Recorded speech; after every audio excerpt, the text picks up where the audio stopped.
Okay, everybody, welcome to the third lecture in ECE 560, Modern Control Theory.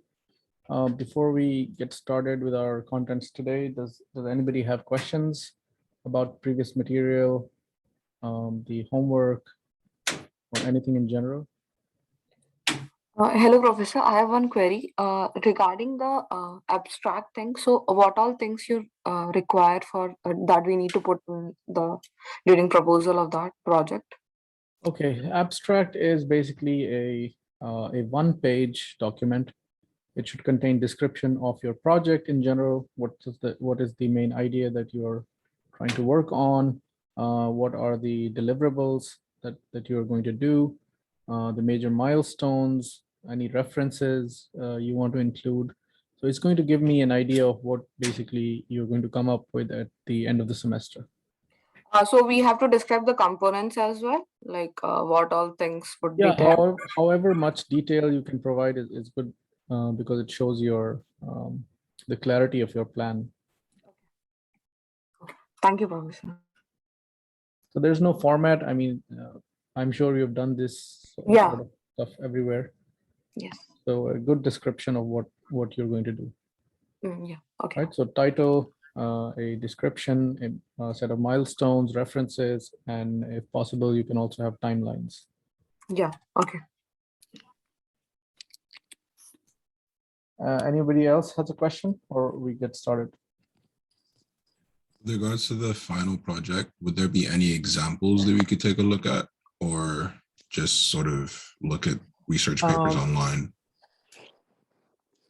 I mean, I would suggest that everybody, takes the project from their own perspective. Don't try to, look at other people and come up with something similar. But I can definitely send you examples from last year. So people who did reports and some of them even posted their projects online on YouTube or other media. So I can upload a list of those ideas after the lecture. Thank you. Professor, roughly how long should our papers be in terms of pages?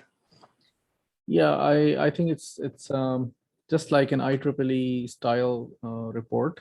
So roughly 5 to 10 pages of an IEEE formatted report. Okay, thank you. Okay, but this is not a review. You have to have some novelty, some implementation, right? So it's not about other people's work. It's about what you have tried to do and what are the results that you've come up with, and then you discuss them and provide analysis. But we can use the MATLAB inbuilt tools, right? Yeah, I mean, you can definitely make use of MATLAB packages. There's a lot of toolboxes out there these days. So try to make use of them, but there has to be some novelty there.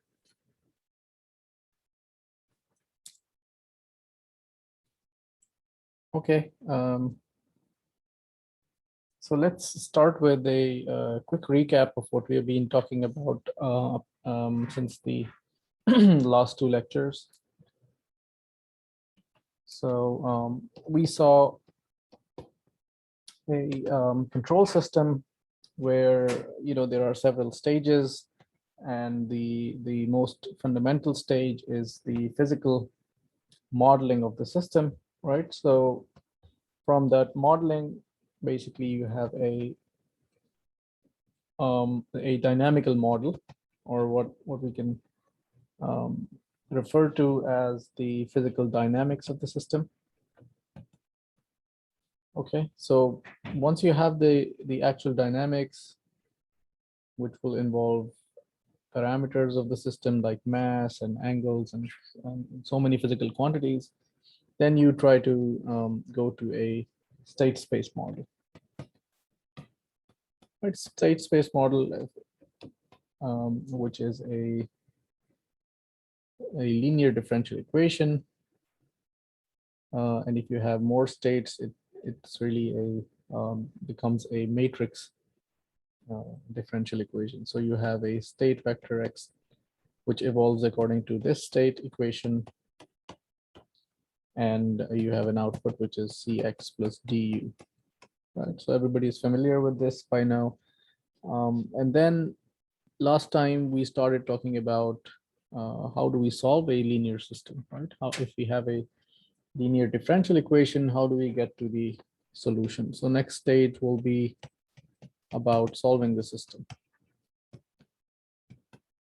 And that's kind of an open loop solution. So you have an input and that goes through this set of dynamics to generate an output. And the solution, if you try to solve it, is going to be an open loop solution. We saw the form last year, last lecture, and I'm going to reiterate that one more time here. But once you have this, then you can move on to something called the control. So control again can be of different forms. One is the open loop control, right? And the other that we've alluded to earlier is the feedback control of the system. And the purpose is really to design a control input or design an input signal U. It's actually a function of time. So that the system behaves in a certain way. Right? So there can be many design requirements, and based on what you want your system to do, you can design a control input, and there are several methods you can take to design control inputs. So system behaves in a certain way.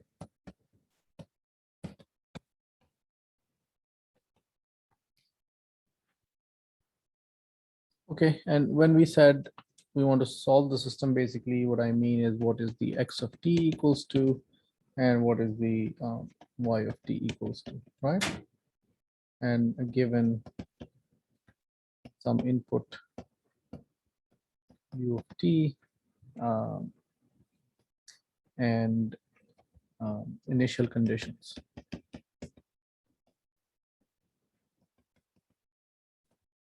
Which is x at time 0. Okay, and again, recapping the part where we solved systems, let's write down one more time the solution to the dynamical system.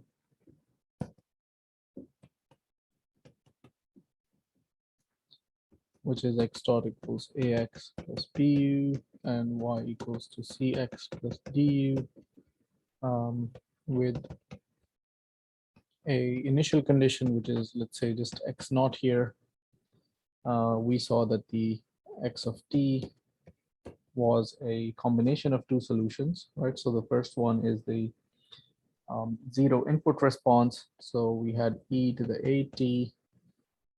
at x0, and then we had a second part, which is a zero state response, and it's in the form of an integral 0 to t e to the power a t minus tau times b u of tau and then d tau.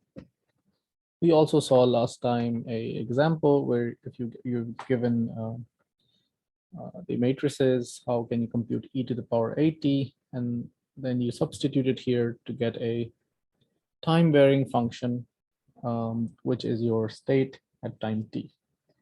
Okay, so this part we were referring to as zero input response. But sometimes people also call it a natural response. That's in some subjects you would have heard about. It's getting hard to write here.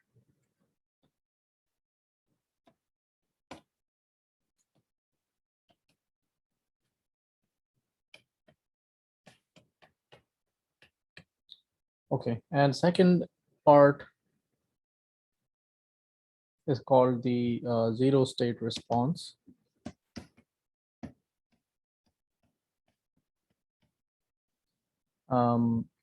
Sometimes also referred to as the forced response. Okay, and following this solution, you can directly compute your output, which is y of t, and that's going to be c times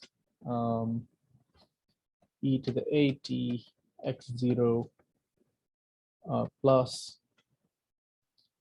0 to t c e to the a t minus tau b u of tau d tau plus d u of t. Right, so it's like cx plus du. Okay, if you substitute the previous expression, you will get this solution. Okay, and if you remember, this thing here is the transition matrix.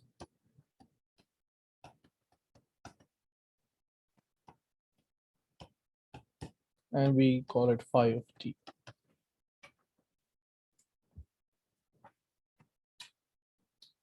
Okay, so let's look at a quick example of how we solve a linear system.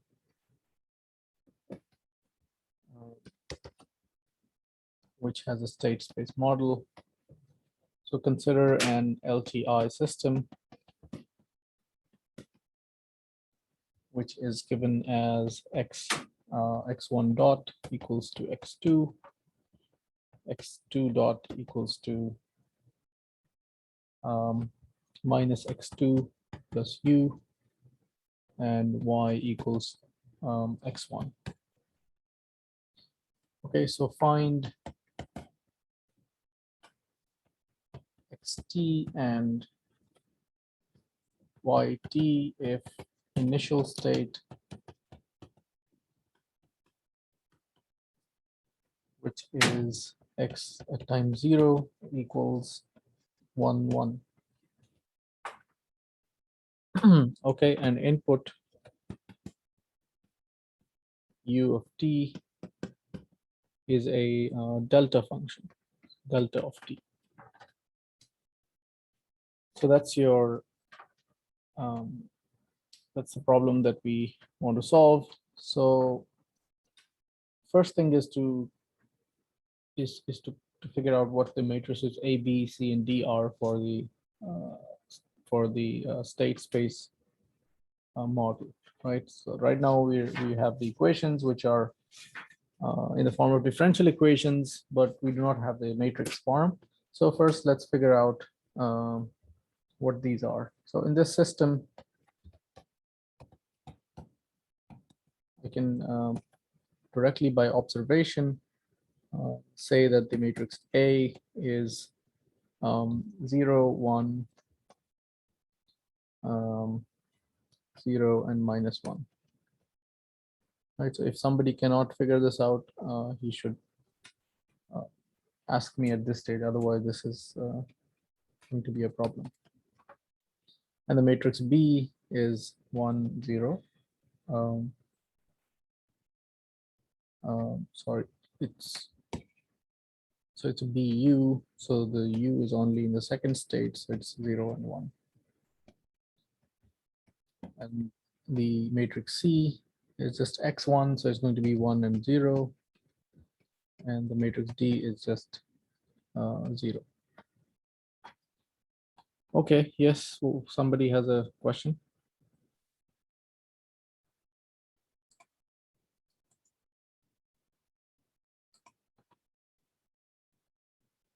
Do you have a question?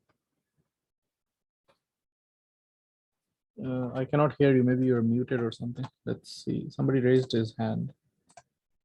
Sir, can you hear me now? Yeah, I can hear you now. Yes, sir. Sir, in matrix A, we have Yeah. determined 0, 1 and 0, minus 1. How did I find this? Yes, sir. Yeah, that's the exact thing I was asking. So if you don't see this from here, basically, this system can be written as x1 dot x2 dot equals something times x1 x2 plus something times u, right? And you remember this thing is our matrix A, this thing is our matrix B. Right, so just by Yes. looking at the equation, its matrix form is like 0, 1, and 0, minus 1. And then it's 0, 1 here. So if you expand the matrix equation, you will get exactly these equations on the left, Yes, sir. right? So it's just straightforward converting it into the matrix form. Okay, so you have this, and the next step is figuring out the transition matrix. So transition matrix, recall last lecture, I of t equals e to the power at, right? And by definition, it is the inverse Laplace transform of c times, sorry, it's the inverse Laplace of si minus a inverse.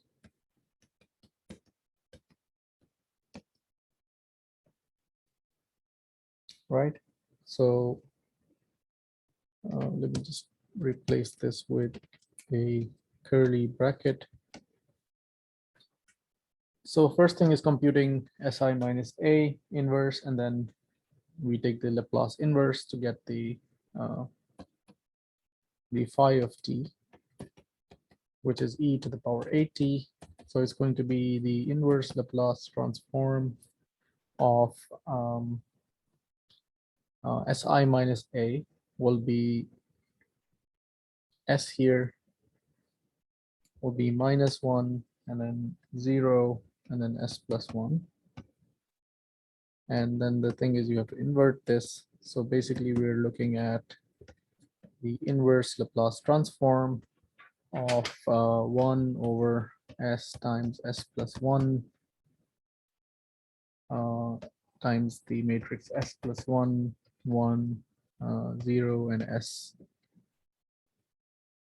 Right, so it's just simply the inverse of the 2 by 2 matrix, which turns out to be the Laplace inverse of the matrix 1 over s, 1 over s, s plus 1, and then 0 here, 1 over s plus 1. Okay, and this can actually be further simplified into the partial fractions. So we are left with 1 over s, 1 over s minus 1 over s plus 1. There's a 0 here, there's a 1 over s plus 1 here. Okay, and the final step is just to take the Laplace inverse. So it's going to be, yes, hello. Are you in this course? Yes. Yeah, come on. It's okay. So e to the power at is the inverse Laplace transform, which can be written as 1 minus e to the power minus t, 0 e to the power minus t. Okay. Now from here, basically your x of t using that formula that we had, which is e to the power at x0 plus 0 to t, e to the power a t minus tau, b u of tau d tau. Right, so we have to use this formula to compute our state. So So let's try to substitute it here. First thing is the transition matrix. So let's copy it here. It's going to be 1 minus e to the power minus t, 0 e to the power minus t. The initial state we had was 1 and 1. Then there's this integral. After the integral, there is the transition matrix replaced by t minus tau here. So we will just replace t with the t minus tau. So it's minus t minus tau, 0 e to the power minus t minus tau here. And then there is b, which is 0, 1. And then the u of tau is the delta of tau d tau. Okay, so let's try to simplify it. This is going to be, so if you multiply it, you will get a 2 by 1 matrix, and that's 2 minus e to the power minus t. And the second one is just e to the power minus t. And the integral 0 to t will be 1 minus e to the power minus t minus tau. And the lower entry is simply e to the power minus t minus tau. And there's a d, oh, so there's a delta, right? So delta of tau d tau. Okay, so therefore, now what you need to do is simply first take the integral. So I'm going to write it in a vector form first. So you will have a 2 cross 1 matrix, and the first entry is 2 minus e to the minus t plus the integral of each element. So the delta times delta tau beta, and the lower entry is e to the power minus t plus 0 to t e to the power minus t minus tau delta tau d tau. Okay, now what is left is the integration. So we will make use of the shifting property of the delta function to evaluate this integral. So imagine this function here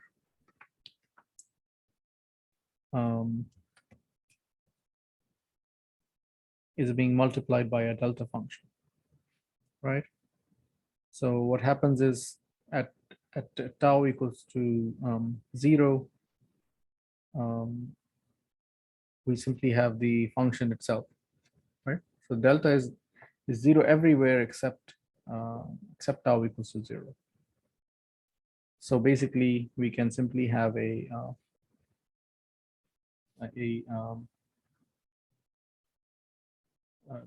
mean, we can simplify this as, let's rewrite it here. So I think this is just going to be, for example, here, this is just going to be e to the power minus t, right? And then we integrate over delta to integrate over tau to between 0 and t to get a function. So what we will eventually get is 2 minus e to the power minus t plus t 1 minus e to the power minus t. And then here we will get e to the power minus t plus t e to the power minus t. So that's your state vector in terms of the time. So what you can write is that x1 of t is the function 2 minus e to the power minus t plus t1 minus e to the power minus t. And x2 of t is e to the power minus t plus t times e to the power minus t. And you can, use them to compute your output equation y of t as well. So I can write this in the next page. So using x of t, we can compute y of t in a similar manner.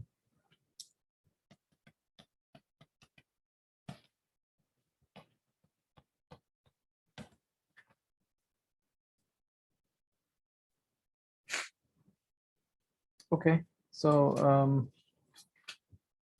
so if you remember in your homework, there's a problem on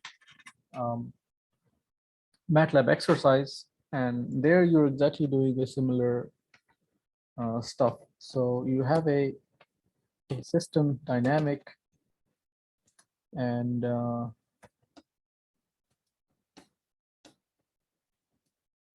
oops.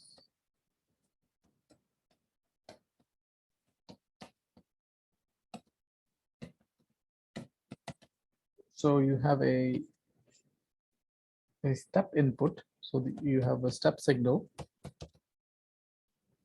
and that is fed to a cruise control, and you have the dynamical model for that, and that eventually results in an output signal, right? And output is, if you remember the plots, they are like a so over time you are actually reaching a certain amplitude, right? So it depends on what is the speed level you want to reach. So this y is a function of time. So the final output that you see on the plot is really the y that is computed using this equation.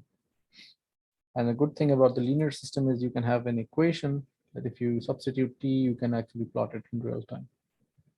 You don't have to resort to any simulation or a numerical method.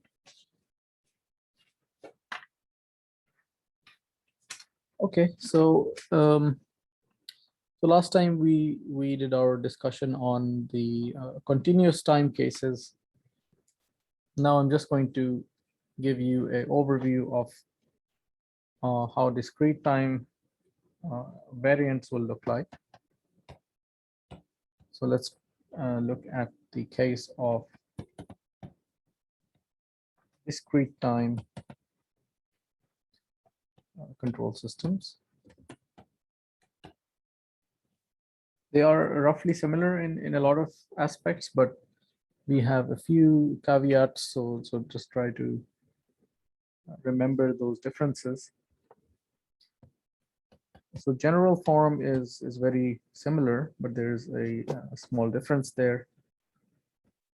General form of the discrete time. Again, I'm going to only talk about LTI system. So linear means it's a linear function, linear constant coefficient differential equation, and time invariant means the matrices are constant. Right? There's no dependence on time there. So instead of x dot here, we will have a difference equation. So we'll have a xk plus 1, and that's a function, somewhat similar function as in the continuous time case. So it's xk plus 1 is a times x of k plus b u of k. Right, and this is called the state update equation.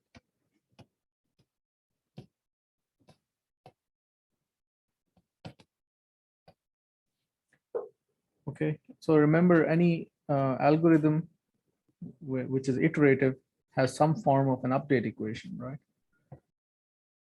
If you're doing an iterative solution to a problem, you have the solution at time or step k, but then every time step you update it, right?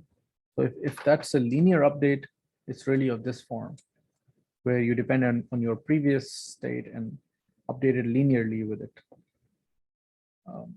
So interestingly, if you want to analyze computer algorithms using a state space model, you can always use all this theory that we have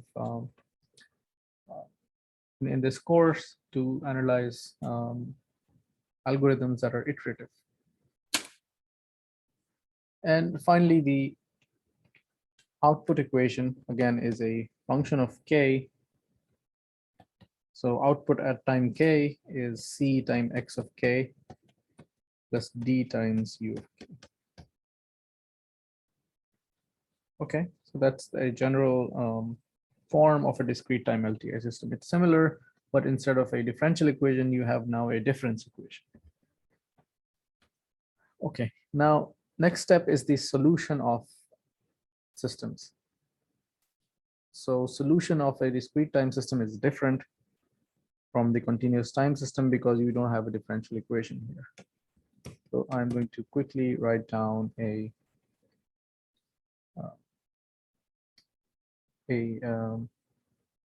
process that you can use to solve the discrete time control system. So solving a discrete time system is different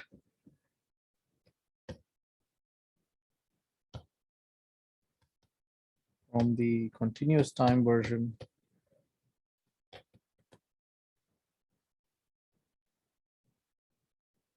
Okay, because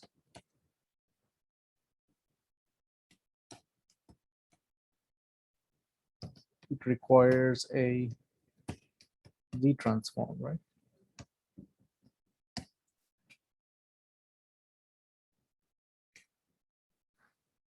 And interestingly, you don't even have to solve a discrete time system because the solution is already there. It's like an iterative computation. So you start off with one state, and then you use this update equation to keep generating your next states.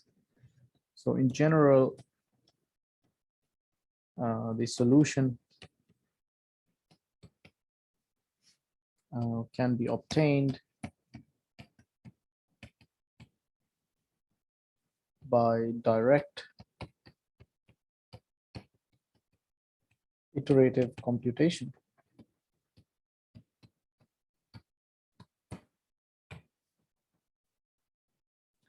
So what does it mean to use direct iterative computation?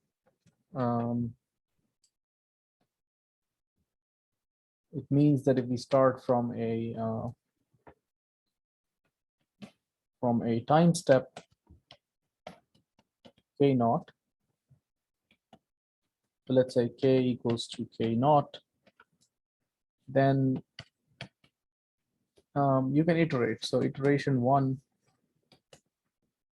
will give you x at k naught plus 1, and that's going to be a times x at k0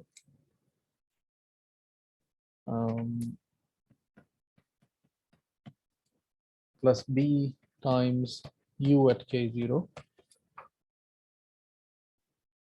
right? And then the output y at k0 is going to be c times x at k0 plus d times u at k0.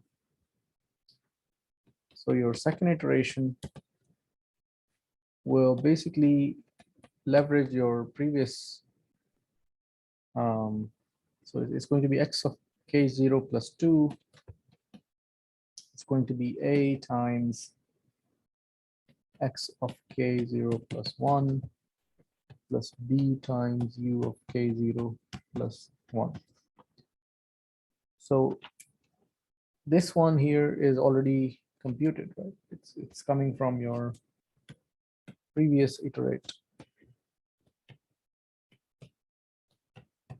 So this is the beauty that you cannot do in a continuous time system, because there is a differential equation. Differential equation is complicated. It's not a function of time. It really is giving you a rate of change over time.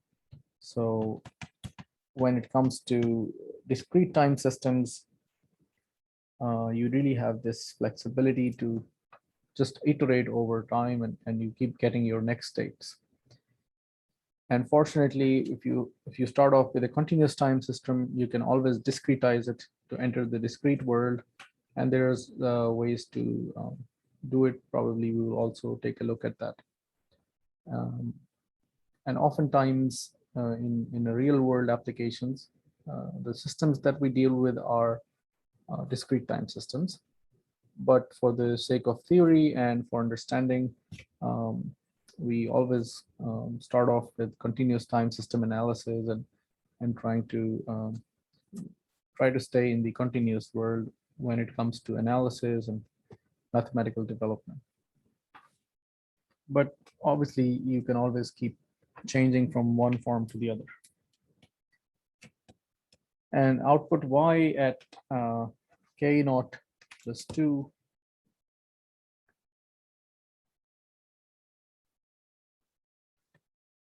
okay. I mean, if you want me to write the expansion, I can also, just for people who did not get it, basically this is a times the previous one. So xk0 is axk0 plus b uk0, right? And then this is b times the input at k0 plus 1. And remember, input is assumed to be known for all times. So every time you have a new input, you're assuming that it's known to you. Now, the y at k0 plus 1 is going to be c x at k0 plus 1, right? So x k0 plus 1 is again from your previous iterate. You can just directly use that value, and I'm not going to write down that in a expanded way. Okay, and so on. So next time you have the third iteration, which is going to actually something that I want to write is so let me expand it just to show you a general trend that is happening as we have more and more iterates. So if you expand this, basically you have a squared x at k0 plus ab u at k0 plus b u at k0 plus 1. Right. So the y is simply the one that I wrote before. So y at k0 plus 1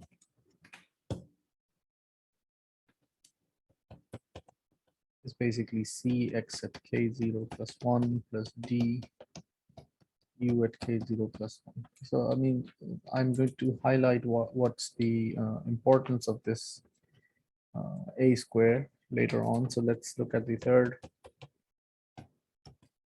iteration. It's going to be x at k0 plus 3. It's going to be a times x k0 plus 2 plus b u k0 plus 2, which if you simplify, it's going to be a times the previous one, right?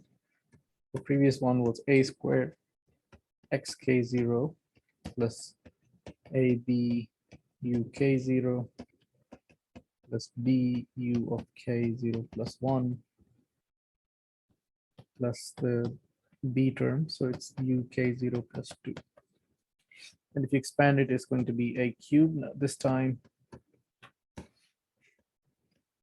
then a squared b u at k0 plus a b u of k0 plus 1 plus b u of k0 plus 2. So if you keep on doing this, you will notice every time you will have a increasing power of a. So the thing is, I mean, we can always do rigorous proof here, but I will just mention it here that if you compare it with the solution of the continuous time system, remember that the zero input response had the form e to the power at times x of k x of t 0, right? So initial state times the transition matrix. So in a discrete world, the transition matrix is of this form, which is a to the power of k. So in general,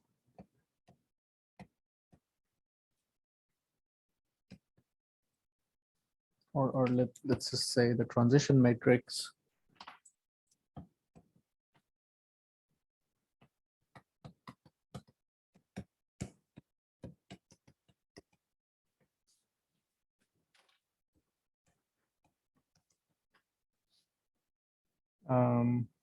for a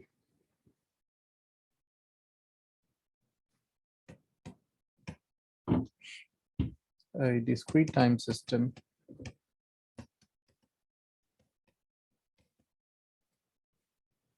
is of the form, let's call it phi at k equals a to the power of k.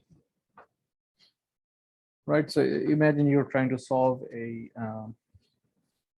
discrete time system, then you have to understand that its transition matrix will be of the form of a to the power of k.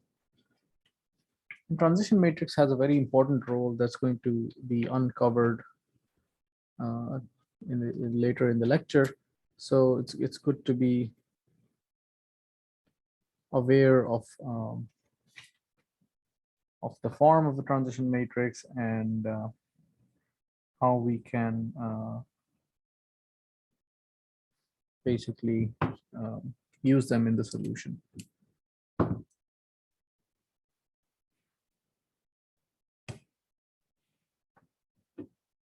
Okay, so, and again, I would want to caution you regarding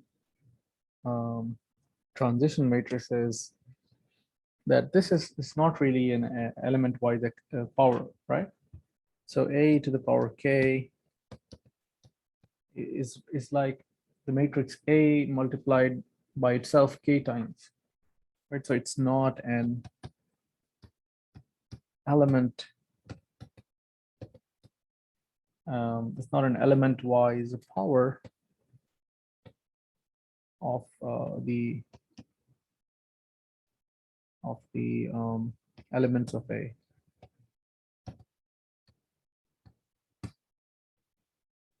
Right. So, for example, if you were given a matrix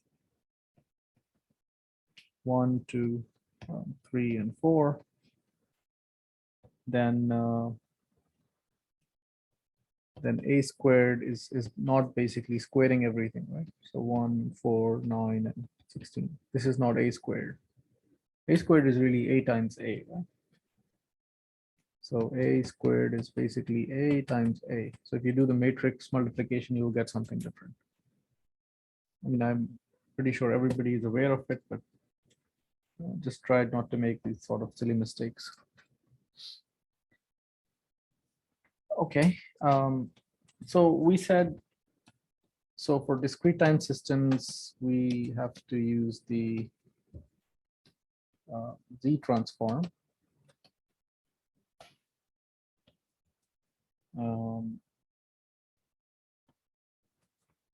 So let's quickly review what is Z transform. So we use the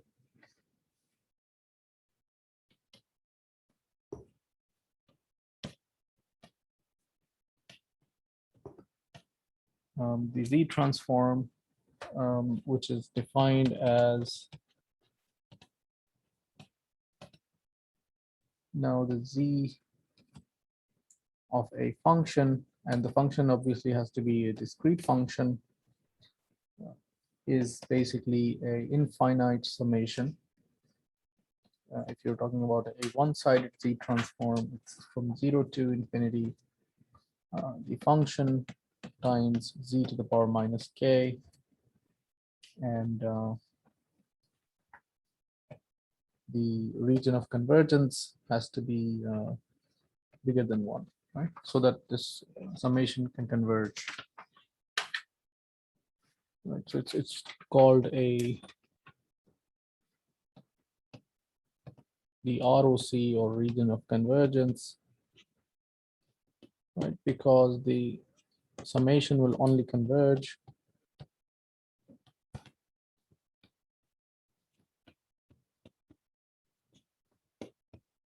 if the absolute value of Z is bigger than 1.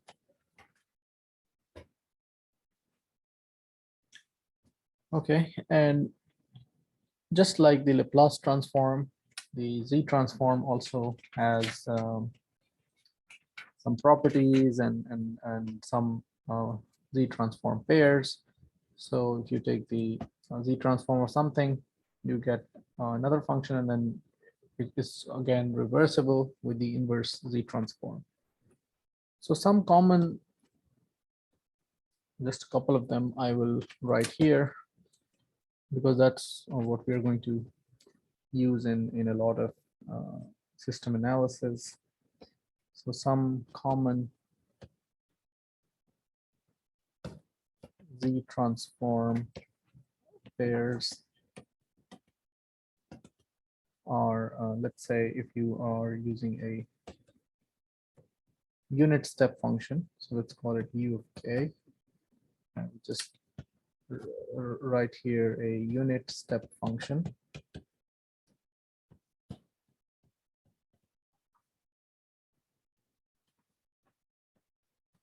So the Z transform of this is 1 over 1 minus Z inverse, and the region of convergence is again Z absolute bigger than 1. The second type of functions is a one-sided power function. So if you have a function a to the power k, u of k, so it's like a one-sided power function, then the Z transform will be 1 over 1 minus a Z inverse, and the region of convergence now becomes Z is bigger than a absolute. Another one is the delta function. So if you have a delta k, then you just have unity as your Z transform. Now, coming back to the LTI system, if we were to write the transfer function, so one of the places where the transforms come into picture is the transfer function. Either we do frequency domain analysis, where you first take the transform and then try to solve the equation, and then revert it or inverse transform it to get the time domain function. That's one way, but the other way is to compute the transfer function. And transfer function using state space model for a discrete time system, let's call it G of Z. And it's going to be the matrix C times Zi minus A inverse B plus D. So again, similar form, but for the continuous time function, you have the Laplace variable S here instead of the Z variable. So this one is important whenever you are looking at discrete time systems and you want to compute the transfer functions. Next thing is the transition matrix. Transition matrix, if you remember, is part of the transfer function. So transition matrix, we will call it phi of k.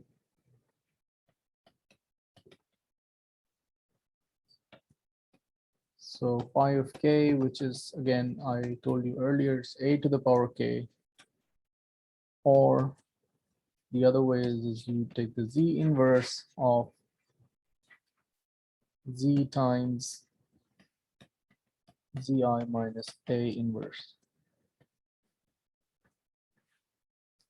Right, so again, this is something to remember. Comes in handy whenever you are trying to compute the transition matrix.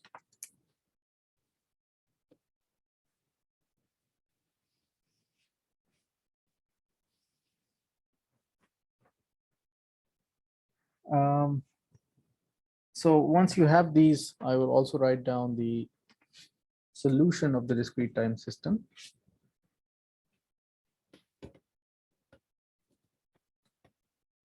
So solution meaning the time domain or the discrete time domain solution. A discrete time. So x of k is basically a to the power k x0 or x at time 0.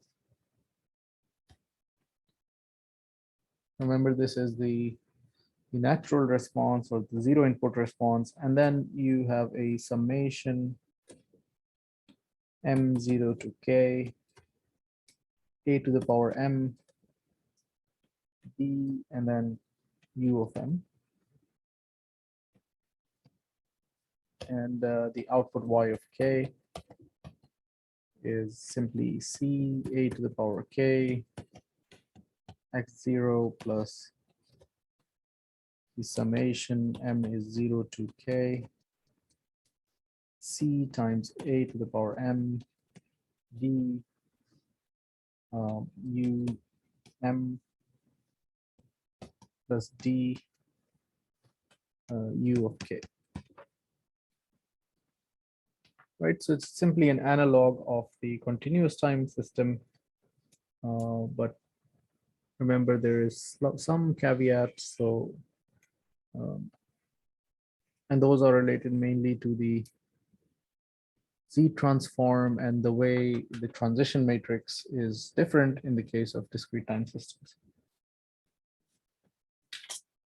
Okay, so now we have an understanding of both type of systems, continuous and discrete, and we know how to solve them. If you have a state space model, these are the equations that you just have to plug in the matrices and you'll get a time domain solution. So next step will be how do we study the properties and the behaviors of these systems.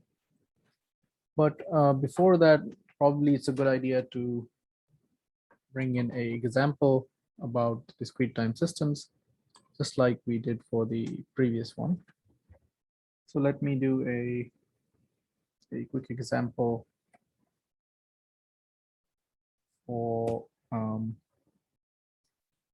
computing the transition matrix of a discrete time system. So let's say you have a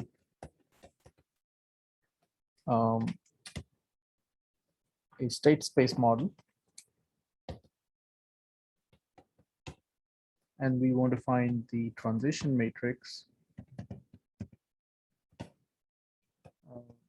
which is phi k of the following system.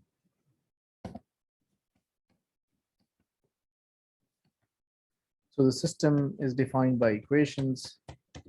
Xk plus 1 is a matrix minus 3/2 minus 1, 1, 1 xk plus 0, 1 uk, and your output yk is x1 of k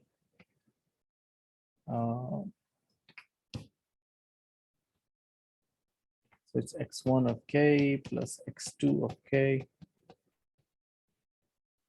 plus u of k. Right, so you have the system, and the question is, what is the transition matrix phi of k? Right, so phi of k is, once you have that matrix, you can directly use it to the solutions and other things. So we saw phi of k has several definitions. I mean, you can always say it's a to the power k, right? But then the thing is, how many times you multiply a times a times a times to the power k. I mean, you have to do it k times. So it's hard to find a general formula for a to the power k. So the other way is the inverse Z transform. Remember, we saw this just like we do for the continuous time system. We use Laplace transform relation to actually compute the transition matrix e to the power at. Same thing we are going to do here. We are going to use inverse Z transform of Z times Ci minus A inverse. So it is Z inverse. So we have a Z inside and Zi minus A is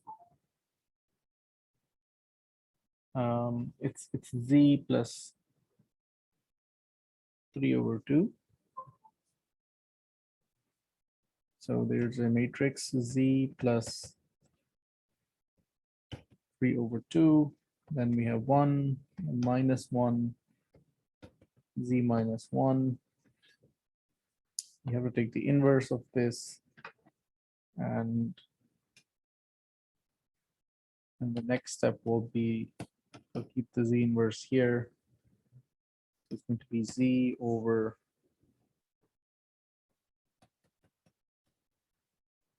Z minus 1,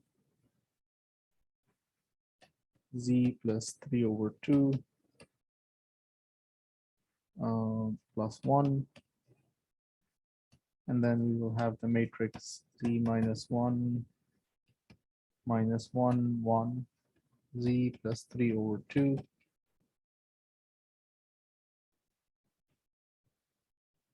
Okay, and next step, let's write in the next page. So still Z inverse is outside, and we have Z over Z plus 1, Z minus 1/2 times Z minus 1, minus 1, 1, Z plus 3/2.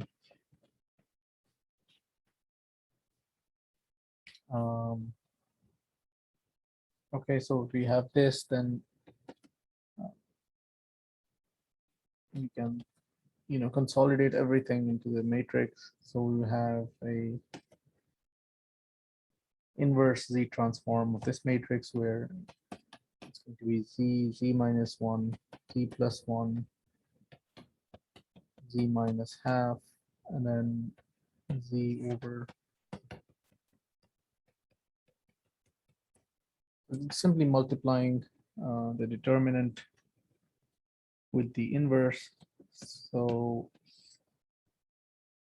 what we have is this.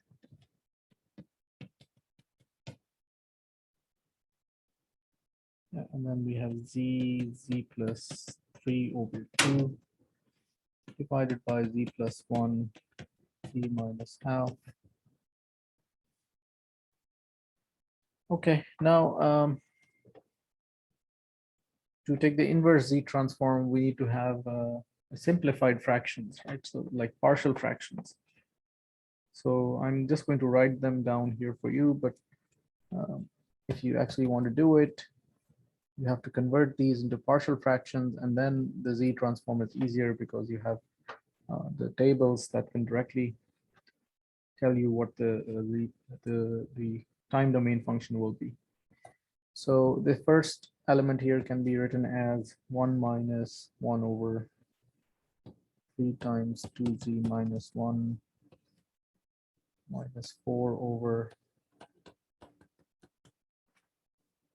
Then the second entry will be minus 2 over 3, 2z minus 1 minus 2 over 3,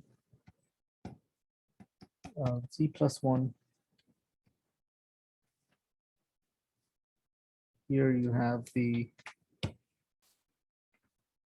positive version. So you have 3, 2z minus 1 plus 2 over 3 times z plus 1, 1 plus 4 over 3 times 2z minus 1 plus 1 over 3 z plus 1. So from here, if the partial fractions are there, then you can, take the inverse z transform, and I will just write down here one of them. So the first entry, which is this, if you take the inverse z transform, you will get a time domain function. So it's going to be delta k minus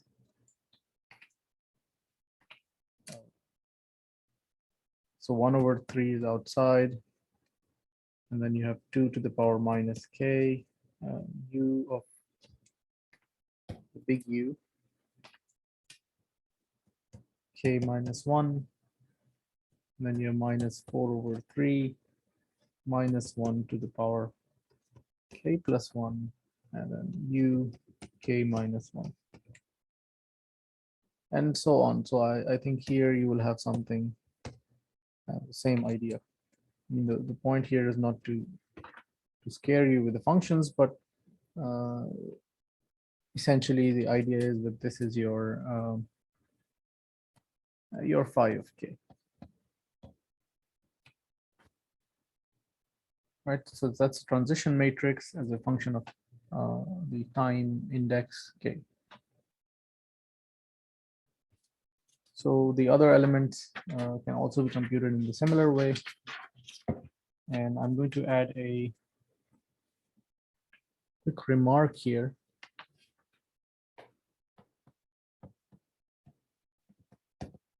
And the remark is that in the discrete time systems, transition matrix may not exist. Let me tell you why. So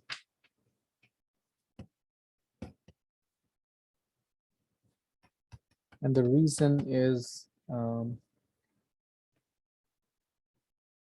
if a to the power k equals a times a times a times a, right? So if this is 0 at some point,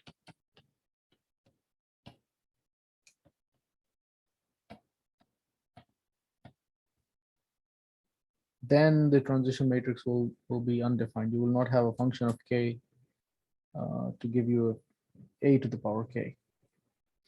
Right. So there are matrices that have a property that at some point they will, if you keep multiplying them by themselves, they will become 0. So discrete time systems have this small caveat that you have to be careful.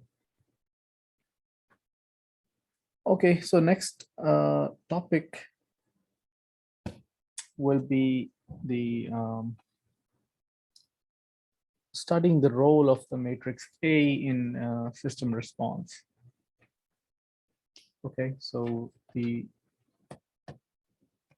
have seen what the response is, right? It's composed of two responses. One is the natural response, the other is the forced response. And transition matrix is one key component in that response, but essentially what is driving everything is the matrix A.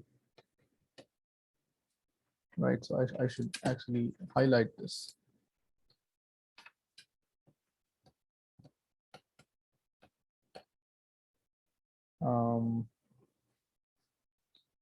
In system behavior or response.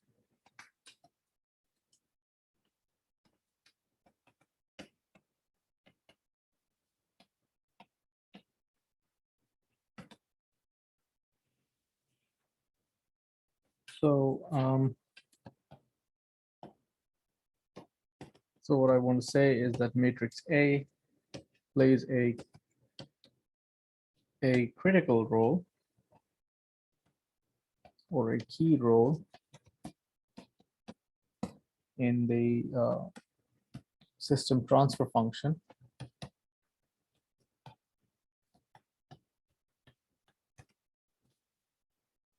Right, so the transfer function was C times Si minus A inverse B plus D. Right, so transfer function is basically there's a matrix A in there and there's the inverse outside, and that's what makes it most important, because there's other matrices which are just being multiplied or added. They do not have that important of a role as the matrix A. And if you remember, the transfer function actually has things called poles and zeros. So the transfer function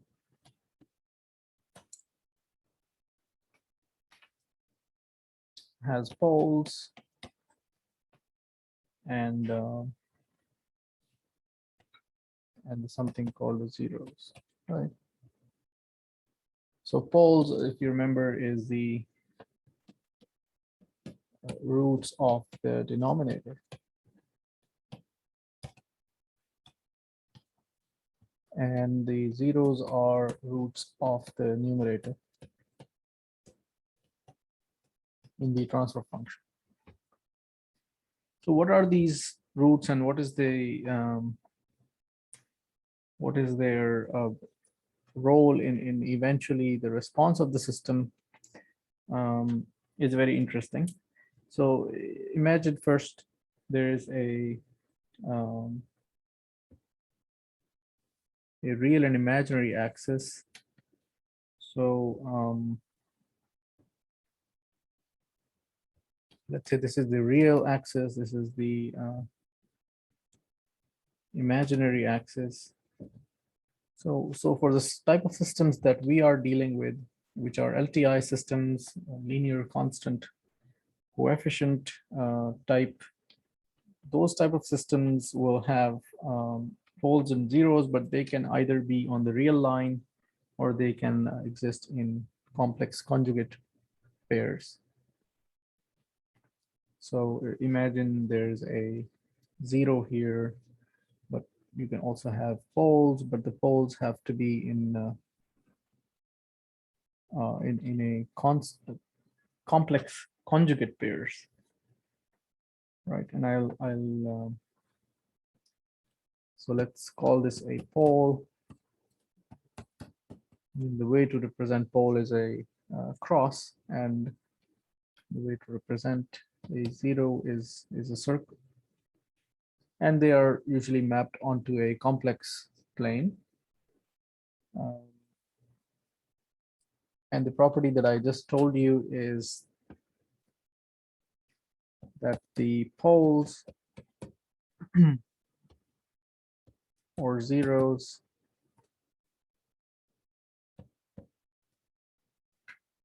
are either located on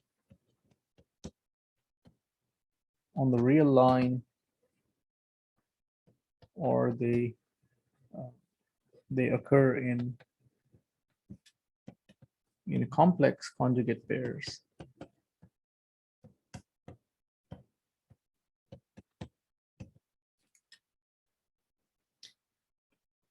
Okay, and the reason why this happens is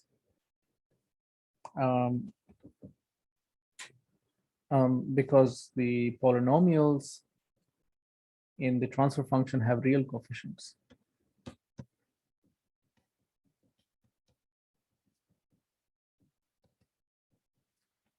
Oh, okay. Polynomials in the transfer function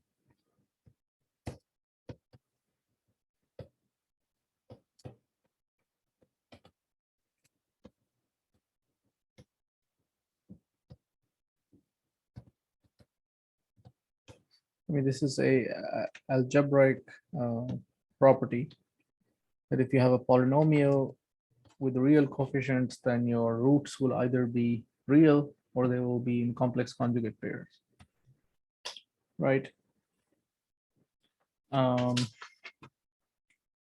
So fine. So what we said is that our transfer function, which depends on the matrix A, has poles and zeros. And so the question is, how does these poles and zeros relate to the system response? Okay, so how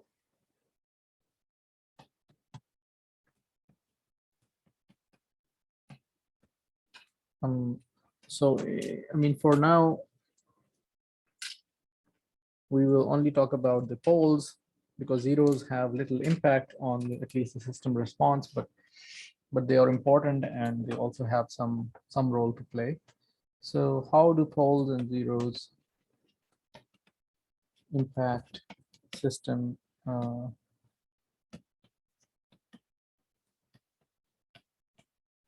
response? So one way is through the transition matrix. So imagine the zero input response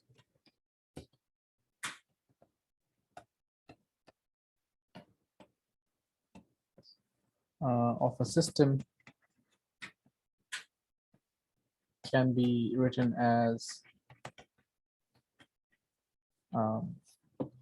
e to the power at x0, right? And this, which is kind of the transition matrix times the initial condition, this is actually equivalent to the summation. I should actually write this in a highlighted way. It's actually equal to the summation over all the poles ci, maybe smaller c here. So it is equivalent to ci e to the power pit. Right. So the pi here, so pi are poles of transfer function.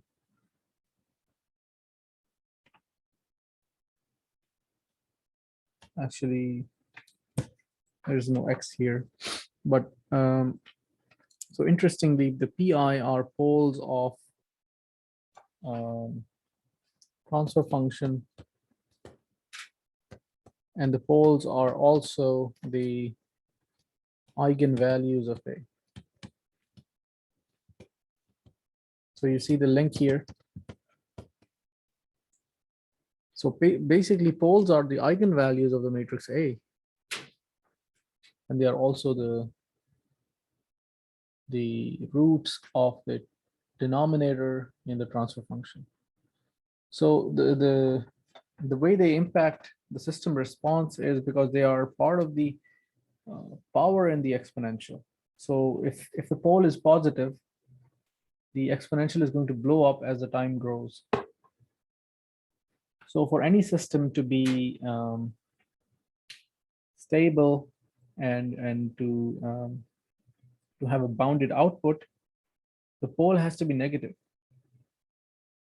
Right? The PI has to be minus something because over time the exponential will die out. Otherwise, you are going to have a increasing response. So there's a picture that I have for you. I think that's a very good illustration of what I'm trying to say here. Okay. So here's the picture that I can also include as part of your notes here. So this tells you how the system response will be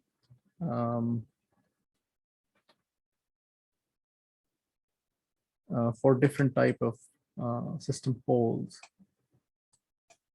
Let me describe it. So if you have a pole which is on the real line like this, basically your system response will be some summation constant CI e to the power minus something, right? Minus some value. Let's say it is A. So if you plot this type of function, it's going to look like this. And let me just put a comment here. The CI is a constant.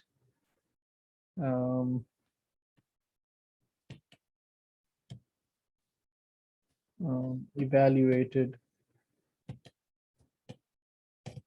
using initial condition.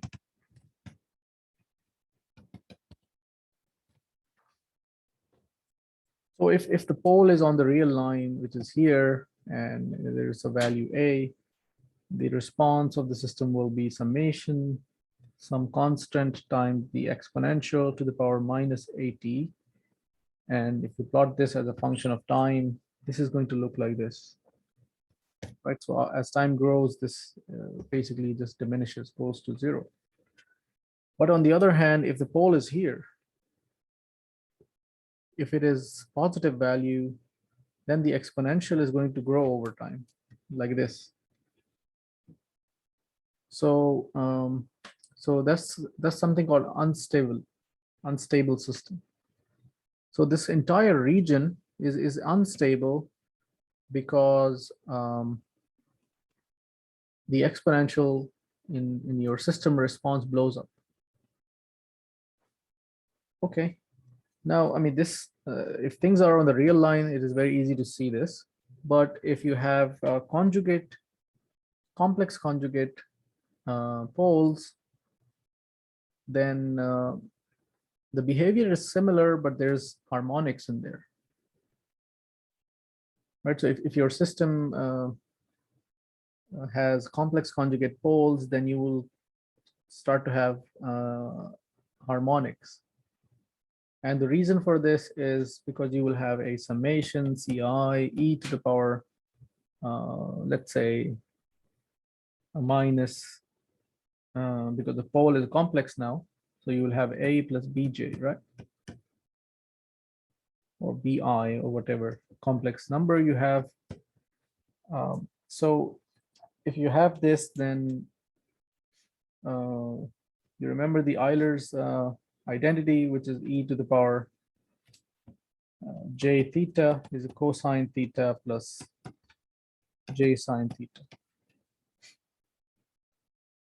Right, so e to the power j something is actually equal to the cosine plus j times the sine.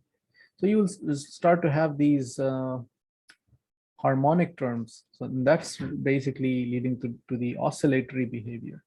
But obviously there is again a decay because that's coming from the real part. So if I want to write this more clearly here, I'm going to say that this is basically the summation Ci's e to the power minus at e to the power minus djt, right? And this part is creating the harmonics.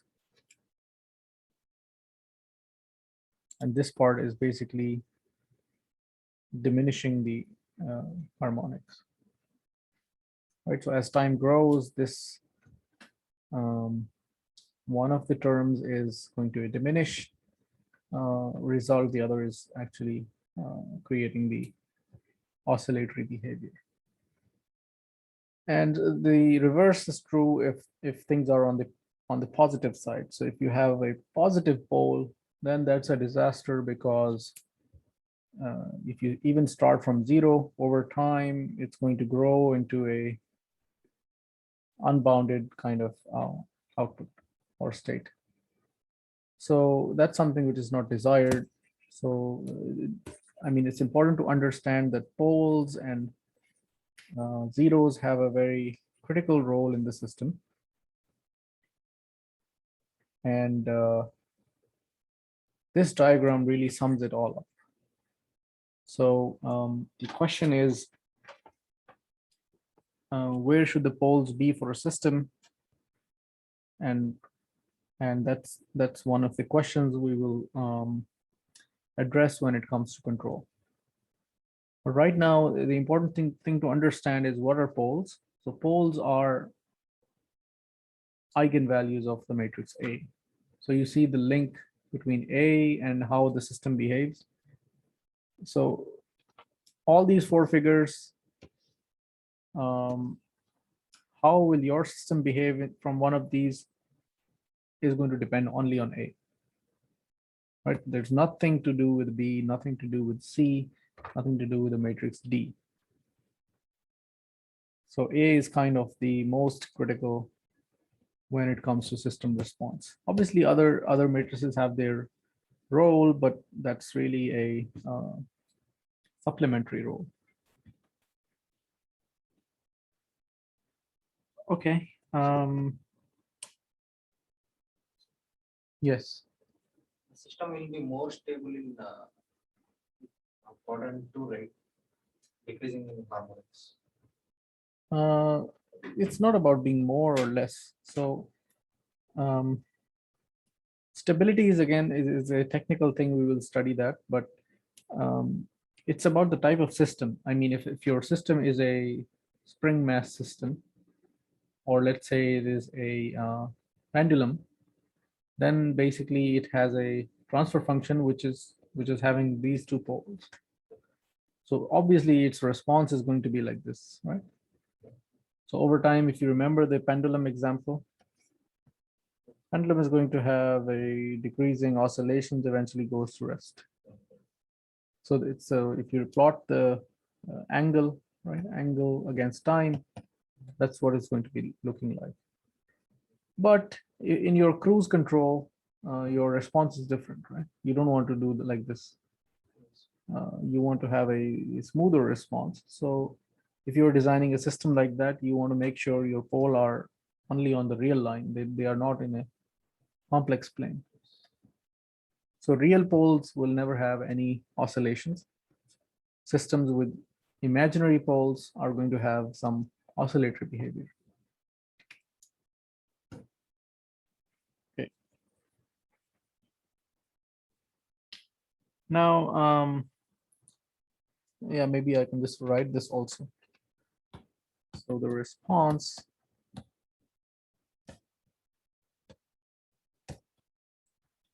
will have oscillations if the poles are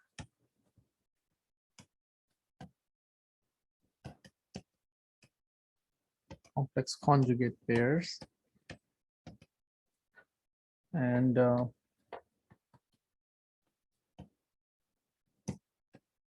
there will be no oscillations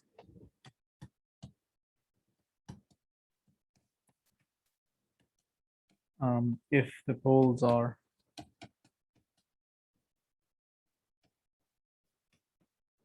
or real.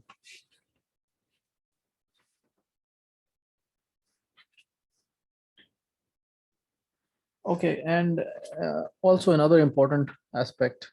So it's just by observation that the response is faster if the poles are farther away from the origin.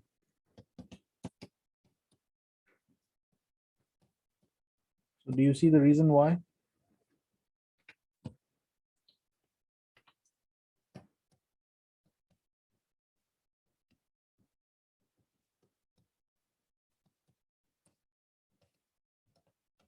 So imagine you have a pole here and you have a pole here. So the response of this red one is going to be faster. So it's going to decay quickly.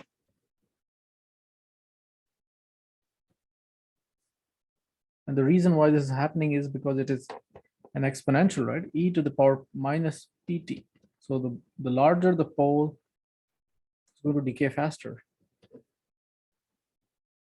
Right? And the smaller the value of the p, you will have a slower response. So when you try to design a system, you have to know where to place the poles, and that depends on how quickly you want the system to respond. Right?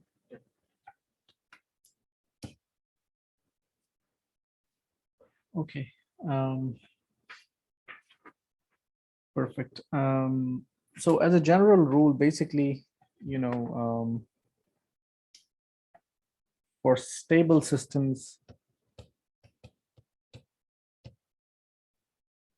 your the poles of the system should be in the left half plane.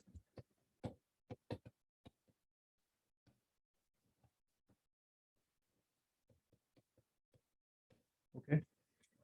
So I mean, if poles are in the right half plane, system is unstable. Yeah. So if poles are in the right half plane, cannot be stable.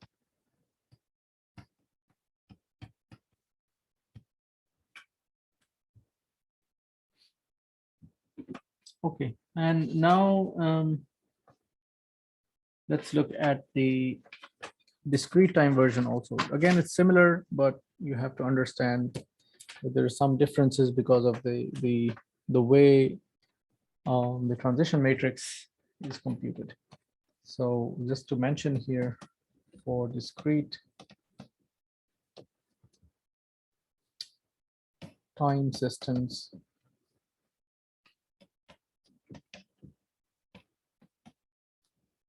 the zero input response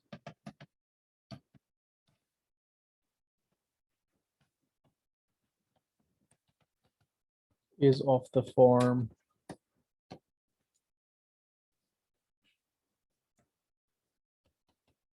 I is 1 to n ci and pi to the power k. So it is summation ci pi to the power k, and basically the pi are poles. So pi are poles of the transfer function, or in other words, they are eigenvalues of A. So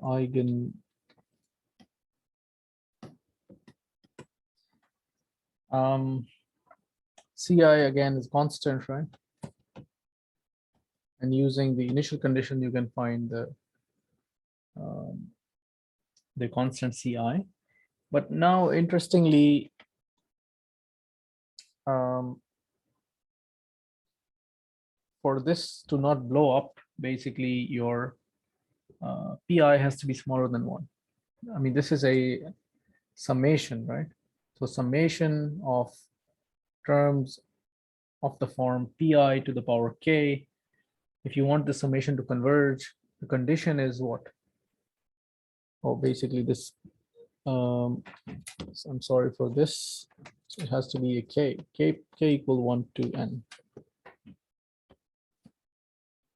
And this is ck, this is pk, right? Sorry, you got it? Yeah, I got it. Okay, so it's k is the index of summation. So pk is the kth pole, right? So pk, and it is also to the power k. So now of something of this, if you want to make sure that it converges, then no, I think I made a mistake here. These are different. So it's I is one, ci, pi is okay, and k is the power of over the pole. So sorry for this. So if you want the term pi to the power k not to blow up over time, so k is like the time t, right? So if you want to plot something, previously you have a function over time t, and it's either decreasing or it can be increasing. But now you don't have t, you have k. The index is k.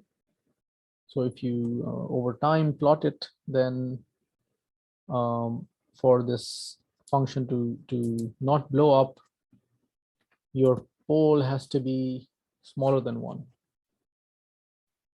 Right? So if you have a 0.9 to the power 100, that's going to get smaller and smaller as the power increases. But if you have 1.1 to the power 100, that's going to grow larger and larger, right?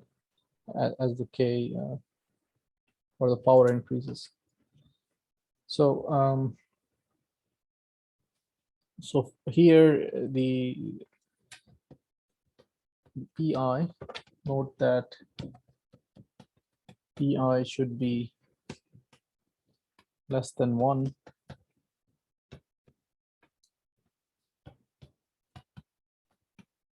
for the response to go to 0 as k grows.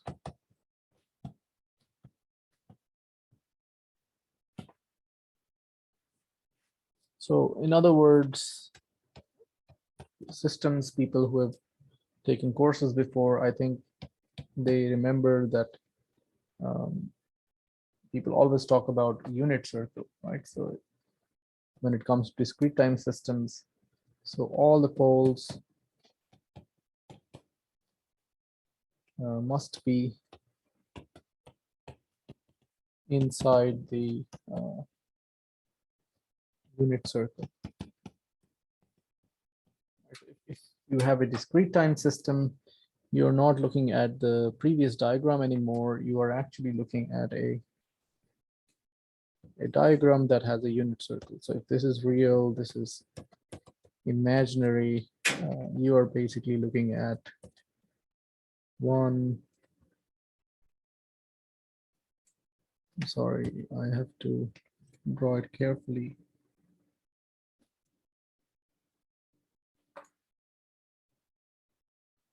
Right, so this is a unit circle.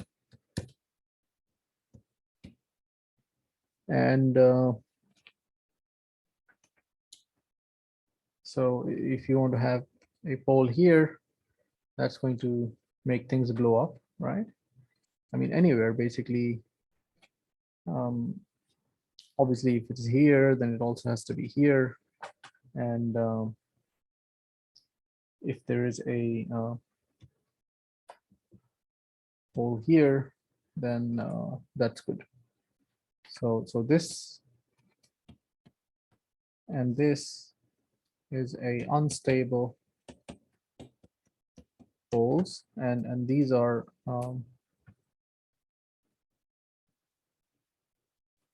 These are stable poles. And you get the idea that basically if you take the kth power of the pole, and as k increases, the function is going to blow up, right? So and again, I'm trying to iterate that this definition is really for we came up with this idea from zero input response. That means when there's no input, then you try to figure out that your system has to be stable. So stability doesn't say that, you know, your input, that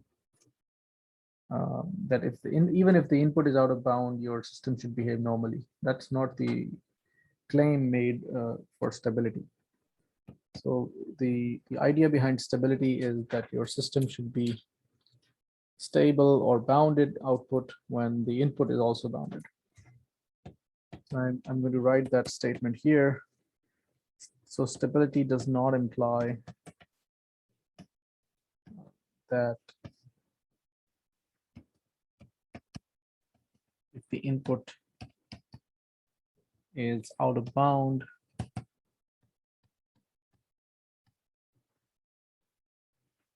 the output will still be bounded.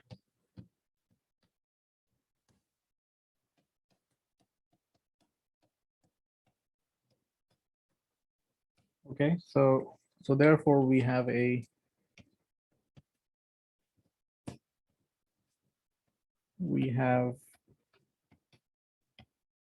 the notion of bounded input, a bounded output stability, right? Or also BBO.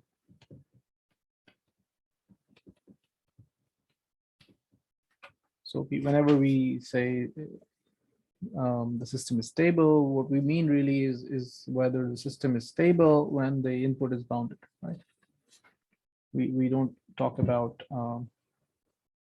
the case when the output, or sorry, the input to the system is also out of bounds. But even a stable system is going to blow up if the input that you give is a out of bound input.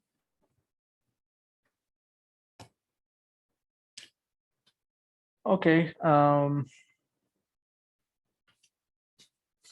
let me quickly do a comment about what is happening if the system has an unstable pole. So, or what can we do?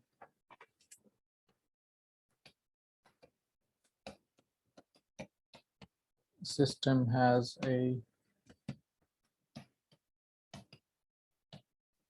unstable pole.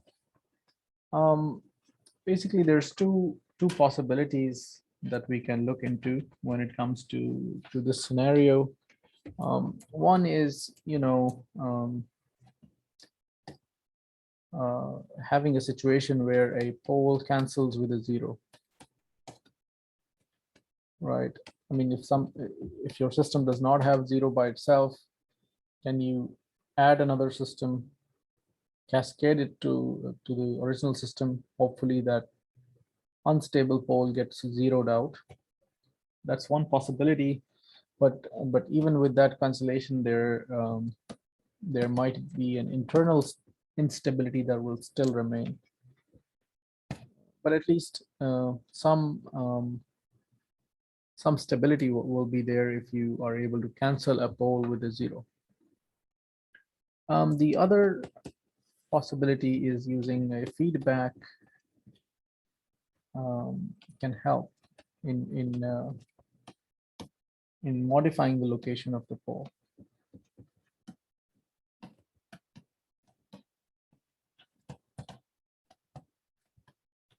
Right, so if you were to have a feedback system, then I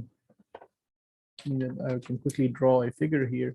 I mean, if this is your system and this is the output Y, and you have a feedback and there is a gain in the feedback, if you use that system, then changing the K will actually change the pole,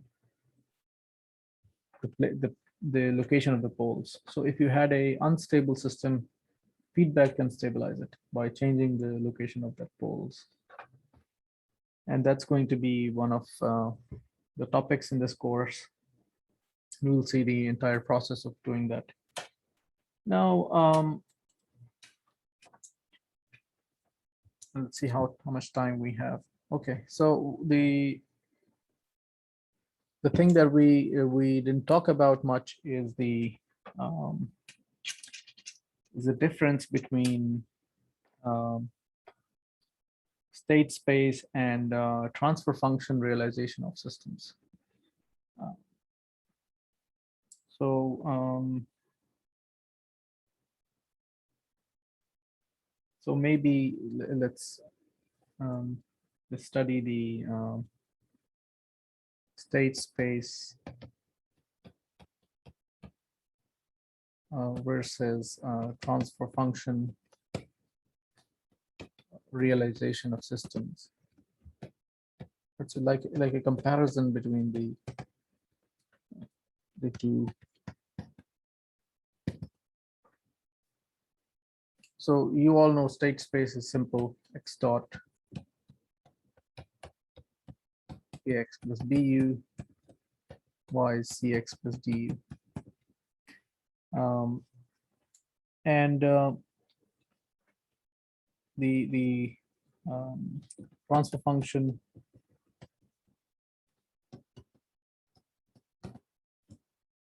realization is written by g of s is some output y of s over u of s, which can also be written as a you know, if you want to convert it from here. So basically you are going to do a c si minus a inverse b plus d.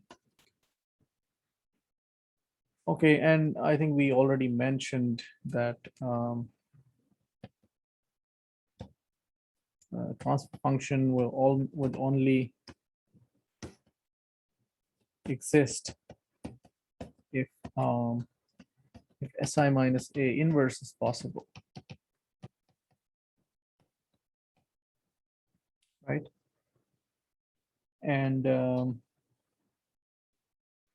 or what we mean is determinant of si minus a is not equal to 0. So the determinant, so note that the determinant of si minus a is also known as the characteristic polynomial.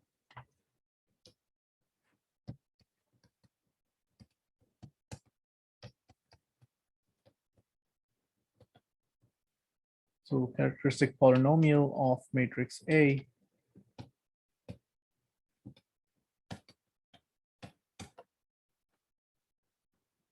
okay, and we will use this in our future lectures.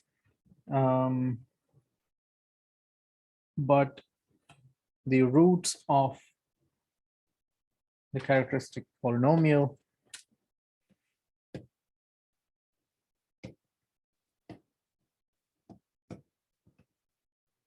are also the eigenvalues of A.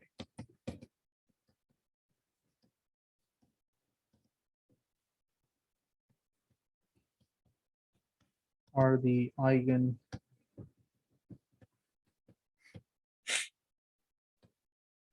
so G of S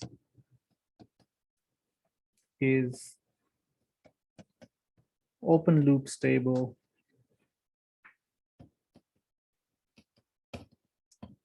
if all the eigenvalues of A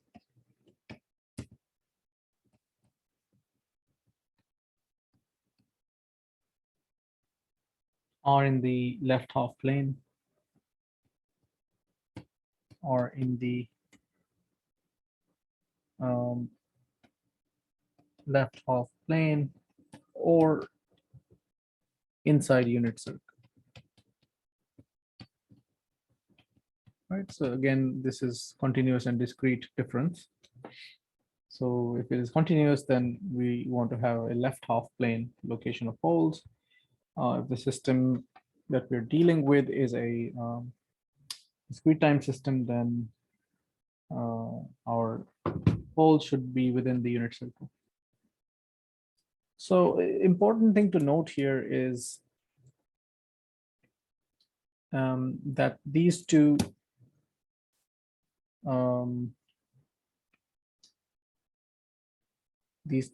representations can be interchanged, but there is a inherent problem. So from a state space, if you go to a transfer function, you get a unique transfer function. But if you try to go back from here to here, this is not a unique representation. So for the same transfer function, you can have many different state space models, right? So state space model is not unique. If you recall from the first lecture, it depends on the model.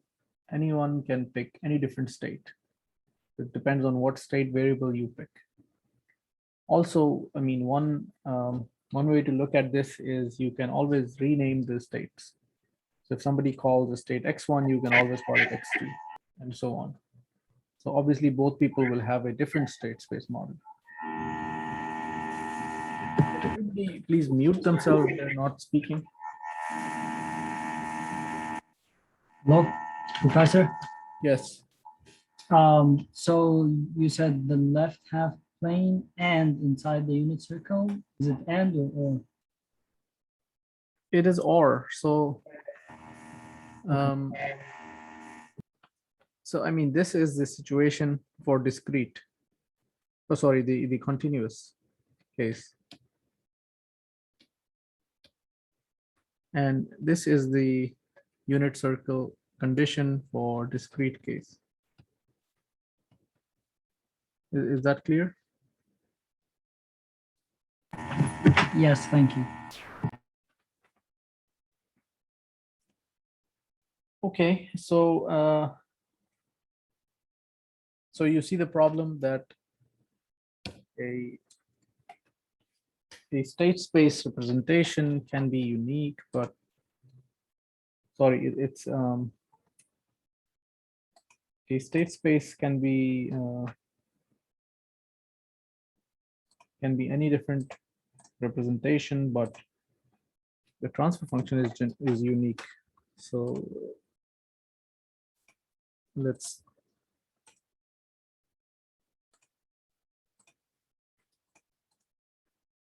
me prepare this.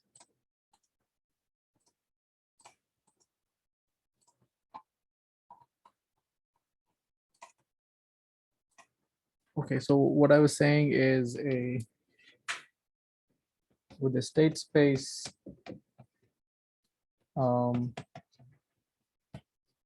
you can, if these are the two representations of the system, you can interchange between them, but the problem is that this is a unique transformation, but when it comes to this way, this is a not unique transformation. So I can give you an example here to illustrate this issue, and this is important when it comes to analyzing system stability, because sometimes a transfer function realization may have pole zero cancellations, and that's going to make you think that the state space model is different. So let's consider an example where we have an LTI system, which is x dot equals 0, 1, minus 6 minus 5 x plus 0 1 u, and the y is 1 1 x. So the transfer function will be c times si minus a inverse b plus d. Okay, that's clear. So that means this matrix C times Si minus A inverse. I'm just going to quickly write down what these matrices are. So you have to inverse this. There's the matrix B here, and D is 0. So what we get is 1 over S squared plus 5S plus 6 times 1 1 1S. So what we end up with is a transfer function of S, which is S plus 1 over S squared plus 5S plus 6. Okay, now the question is,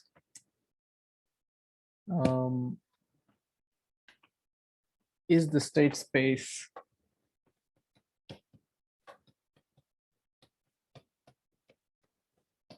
recoverable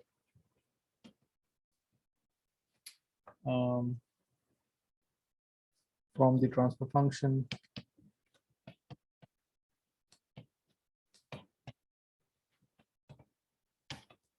And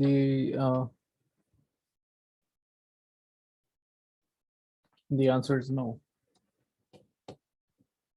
So there are infinitely many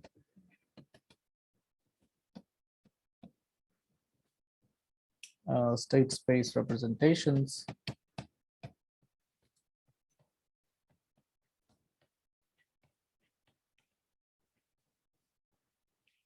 that have the same transfer function.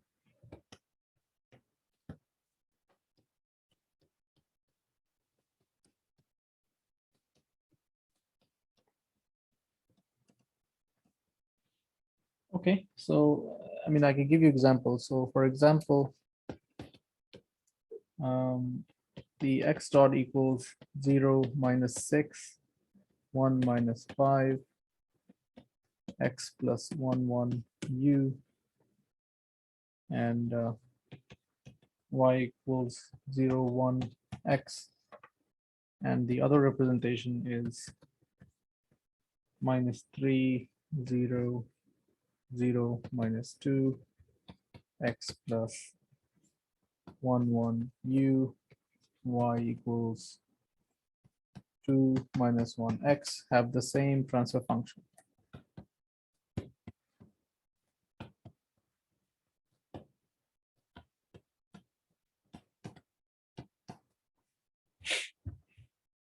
Okay, so but one thing is very clear, that the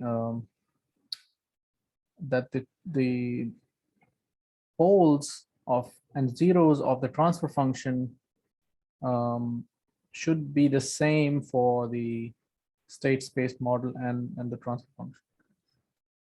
So sometimes you will have a pole zero cancellation, but that should not mislead you, because the poles should still be there. So for example, let's look at a case where these cancellations will occur. That's going to be confusing sometimes. So consider the scenario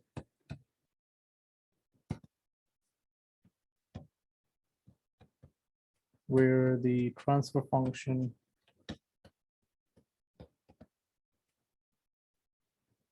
is basically g of s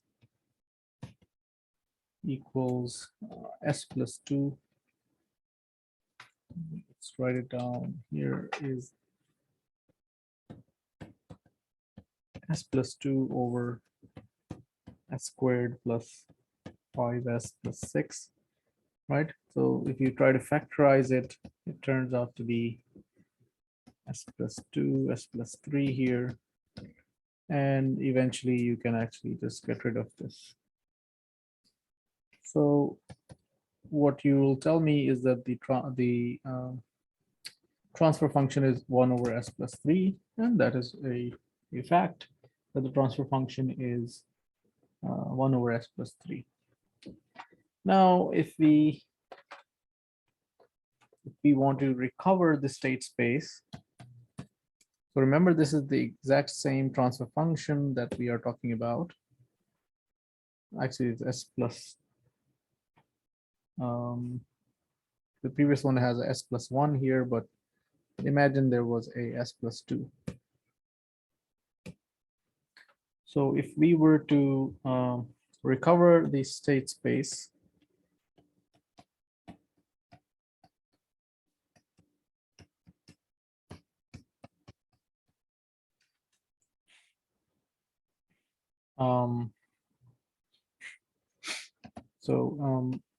one possibility is we assume that there is a single state in the system.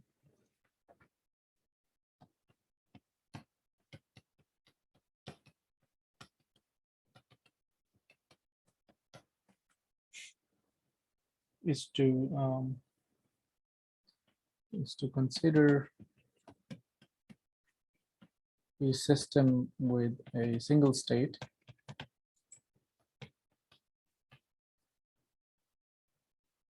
right? So that is x1 dot is equals to minus 3x1 plus u, and then y equals to x1. So the other possibility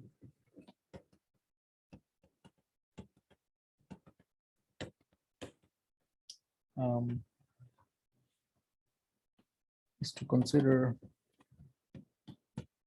a system with two states. So x1 dot x2 dot equals 0 minus 6 1 minus 5 x1 x2 plus 2 1 u, and then y is 0 1 x1 x2. So both of these systems will have the same transfer function, but you see that one of them has much less information than the other.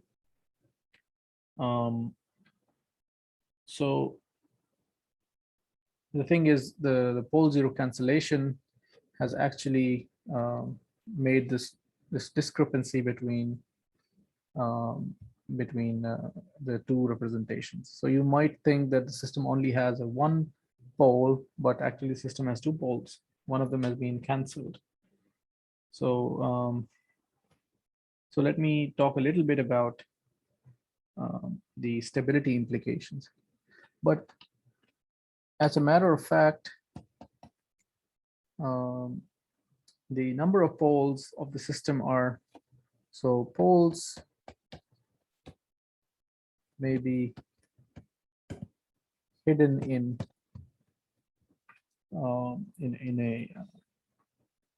the transfer function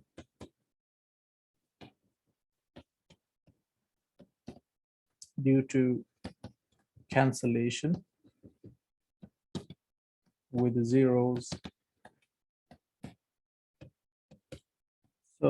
So best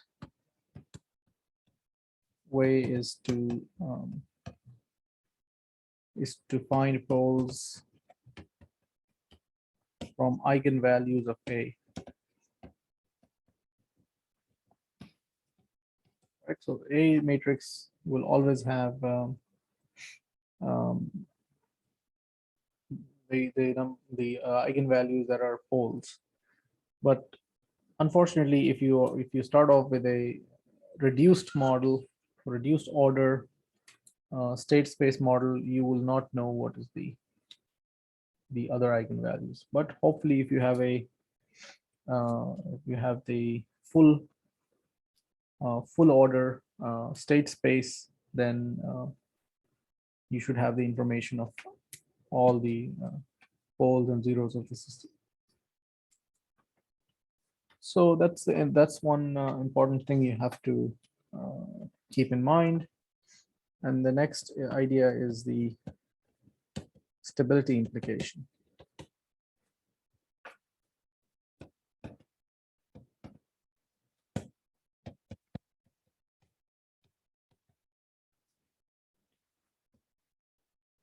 So whenever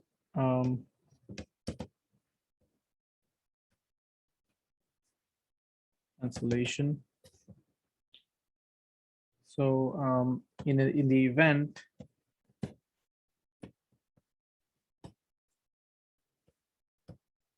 when the pole cancel with a 0, basically your transfer function has lost some information.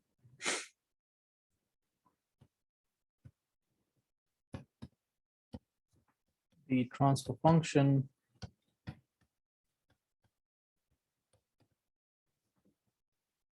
contains much less information than it normally should.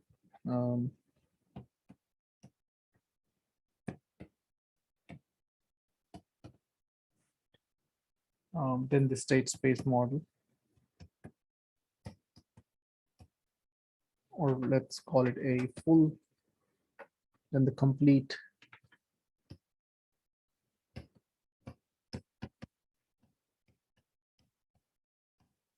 So in this course, it's assumed that you are starting from the state space model, which comes from the physical modeling.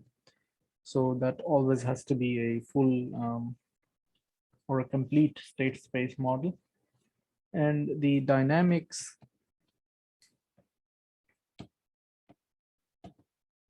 of canceled pole 0 pairs may be good or bad, right? So you never know what is whether the poles that have been canceled were good or bad. So I mean, I can show you two pictures here, so which will illustrate two different scenarios. So these pairs may be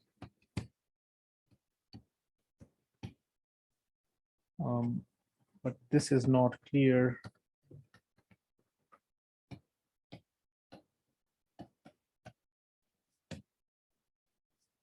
from the transfer function.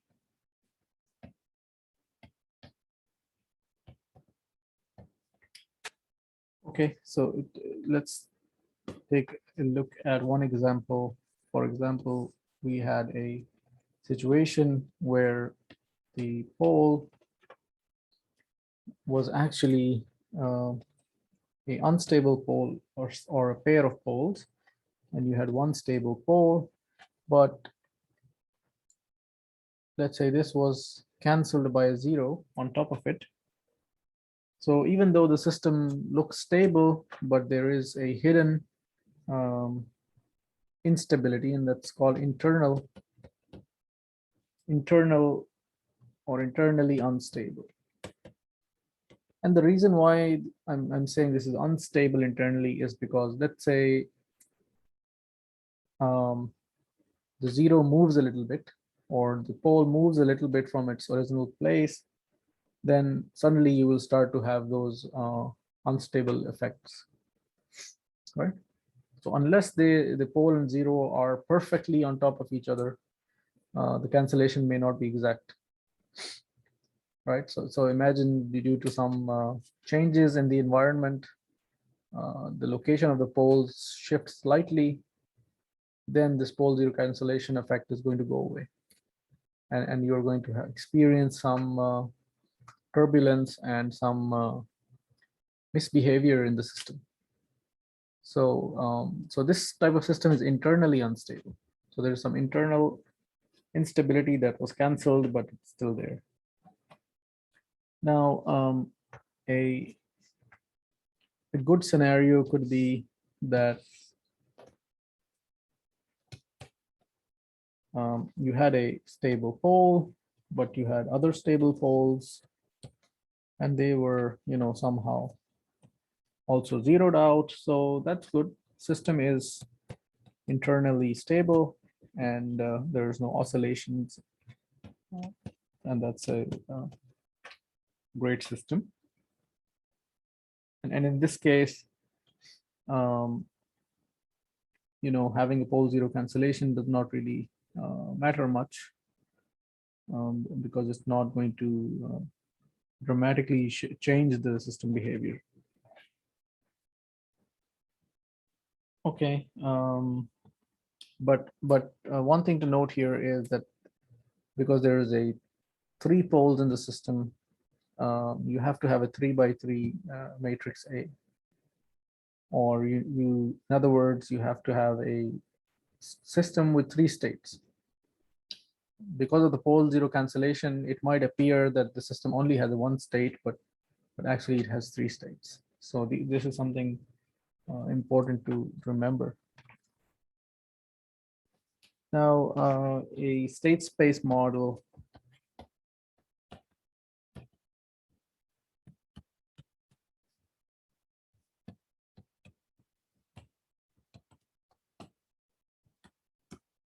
with the matrices A, B, C, D is internally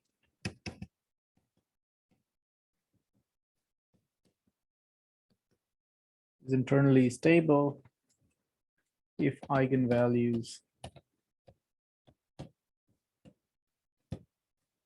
of A are in the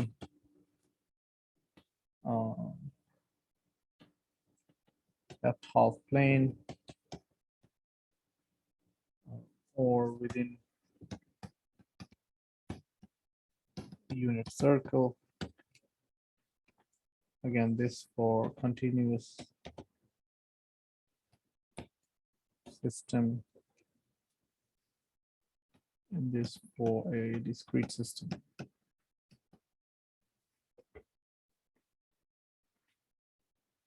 Okay, or equivalently,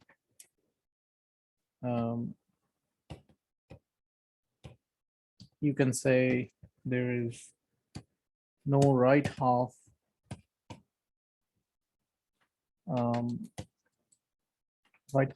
pole or right half plane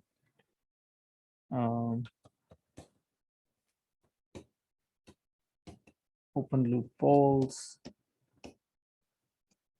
and no pole zero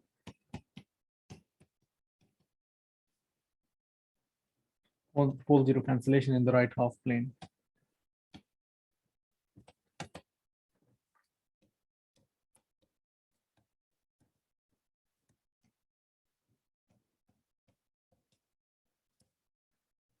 Okay, I hope everybody is understanding the idea here, the idea behind the cancellation, and if the cancellation is happening in the right half plane, then the internal instability that exists in the system. So now, once we have studied the solution of the system and we've analyzed the poles and zeros and things like that, so we've understood the relationship of state space matrices A with the location of the poles, and the poles have a impact on how the system behaves. And the next step really is to design a control law for the system.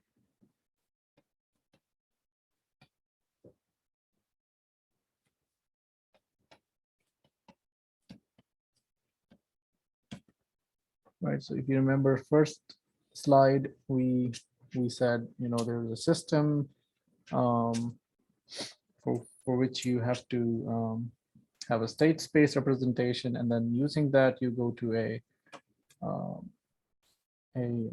solution of the system.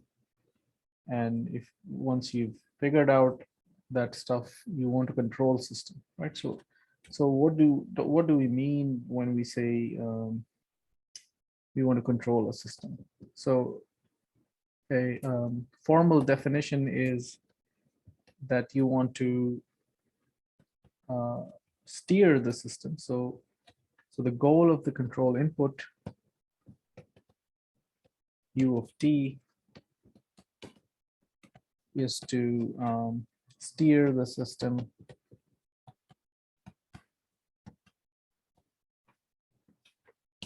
from an initial state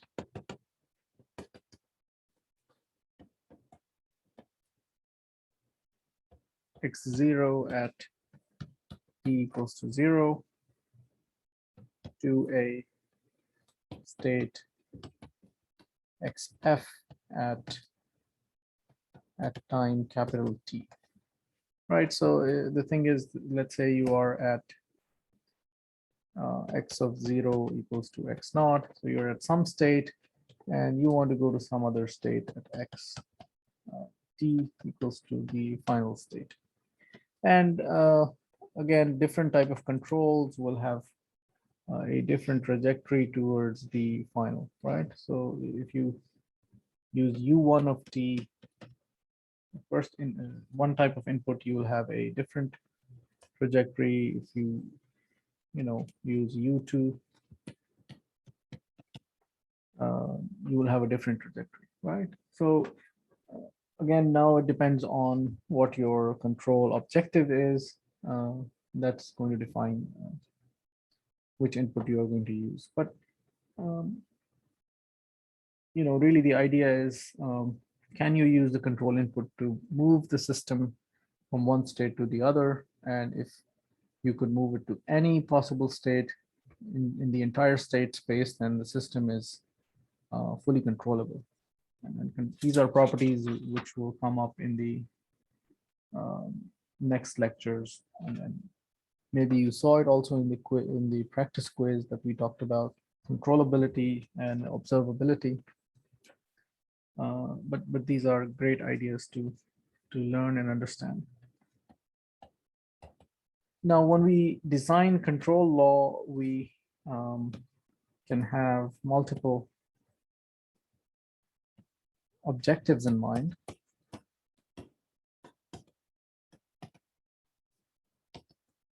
Okay, so one is to steer the system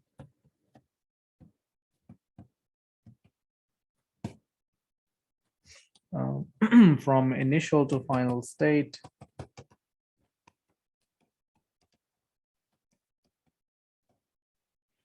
with the minimum effort.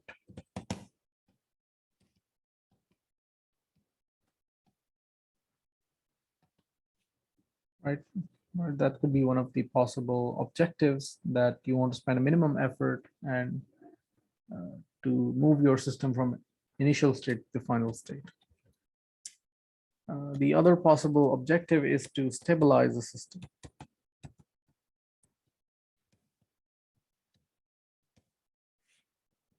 Right, so that means we can, if the system is unstable, then can you use the control input to stabilize it? And that will technically translate into, can we shift poles from the right half plane to the left half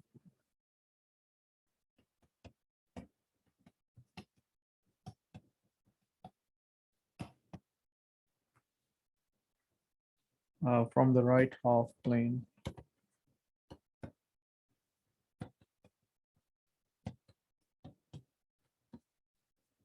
to the left half plane. Right, so obviously an input, control input can do that.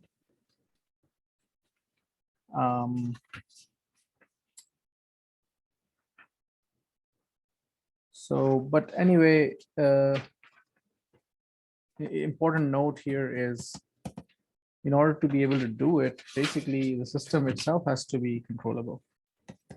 So to be able to exert some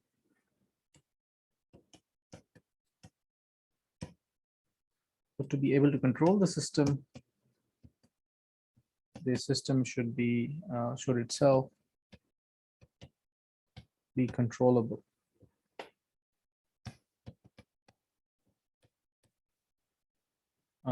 Controllable and its states should be observable.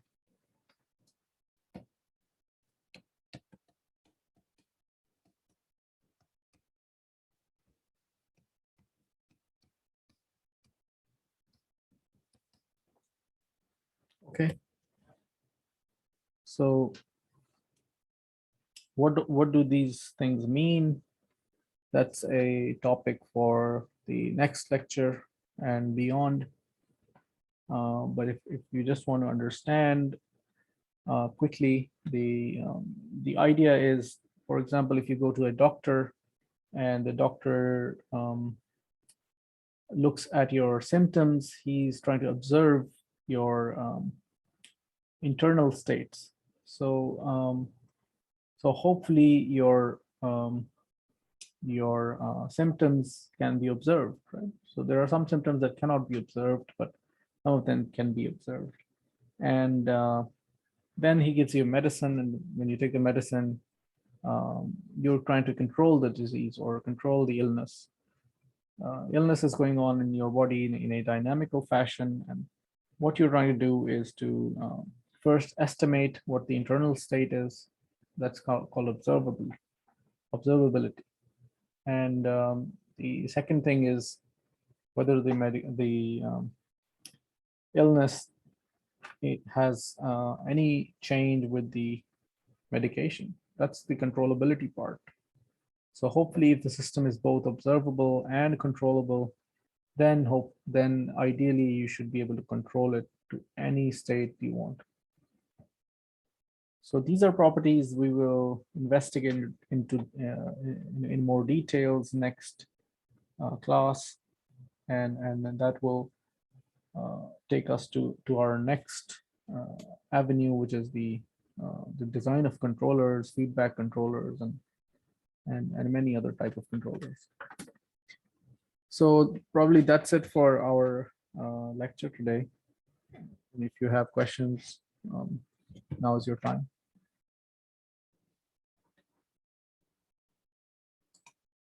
Do you have a question? No? Okay. Okay, so and now quick announcement. You already had homework 1. So today I'm going to upload a quiz. This quiz, you can take it any time within the next week before our next lecture. It's going to be timed just like the practice quiz. I'm sure you're familiar with the style now. But one thing to make sure is that there shouldn't be copying from peers and discussion with amongst yourselves. And that's something you should be really careful about. If I find somebody is not doing his own work, I will randomly select you for a oral quiz, right? So if I feel that your quiz does not reflect your understanding, I am going to invite you for an oral quiz, and that's going to replace your score. So don't behave like an undergrad. Just do your own quiz, and no cooperation amongst each other. It's a graded assessment, so try to behave professionally. And otherwise, if I find there's a lot of copying going on, I'm going to ask you to come in person and do the quiz. Okay, so don't try to push me to that level. And I hope people behave responsibly.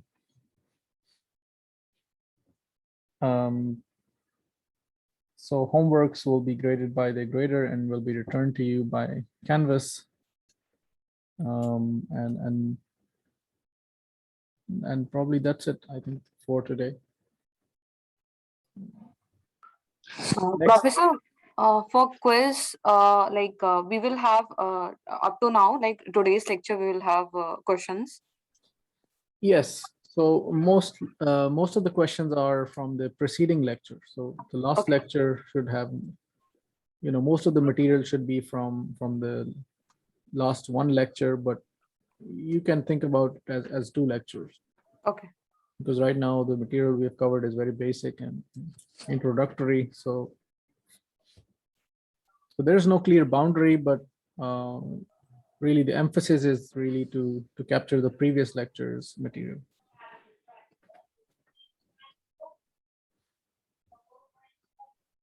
Okay, and the next week also the project abstracts are due, teams and projects. So try to submit everything on time, and hopefully we can meet next time. Okay, any more questions before we end the session? Will the notes from today's lecture be uploaded tonight? Yeah, right after the lecture, like I always do. I am going to upload it.